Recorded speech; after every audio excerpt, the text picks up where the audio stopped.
রাত বাজে 1:45 আর আমার এবং আমার ছেলের ইচ্ছা হচ্ছিল কেক খেতে। তো এত রাত্রে তো আসলে কেক পাওয়া সম্ভব না। তো ভাবলাম যে আমি মাক কেক বানিয়ে ফেলি। তো আমি এটা এর আগেও বানিয়েছিলাম, তো ভাবলাম আপনাদের সাথে রেসিপিটা শেয়ার করি। খুব ইজি একটা রেসিপি, যে কোনো টাইমে আপনি বাসার কিছু ইনগ্রিডিয়েন্টস দিয়ে এটা বানাতে পারবেন। এটা খেতে খুবই ইয়ামি হয়। সো রুম টেম্পারেচারে একটা ডিম নিয়ে নেবেন এবং বড় সাইজের একটা মগ নেবেন।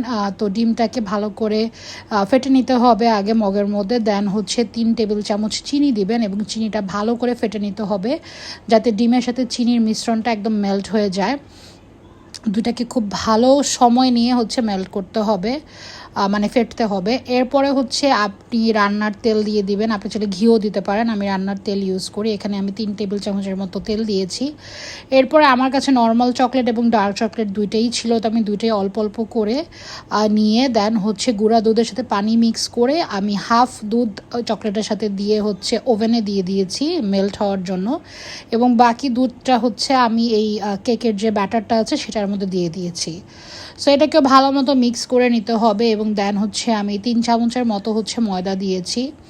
আপনারা আটাও দিতে পারেন, আমি ময়দা দিয়েই করি সবসময়। এরপর বেকিং সোডা দিতে হবে।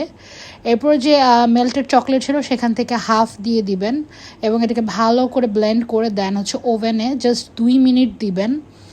2 মিনিট দিলে এটা একদম পারফেক্টলি বেক হয়ে যাবে। সো এরপরে যে বাকি যে চকলেটটা ছিল মেল্টেড চকলেট, সেটা উপরে দিয়ে দিবেন এবং আপনাদের পছন্দ অনুযায়ী ডেকোরেশন করে নেবেন।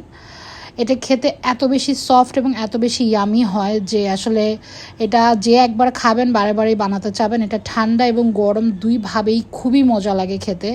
সো একবার হলো বাসায় ট্রাই করে দেখবেন। এই যে দেখেন আমার ছেলের জন্য আমি রেডি করছি, সে যতবারই আমি এটা বানাই ততবারই বলবে মা আরেকবার বানাও আরেকবার বানাও।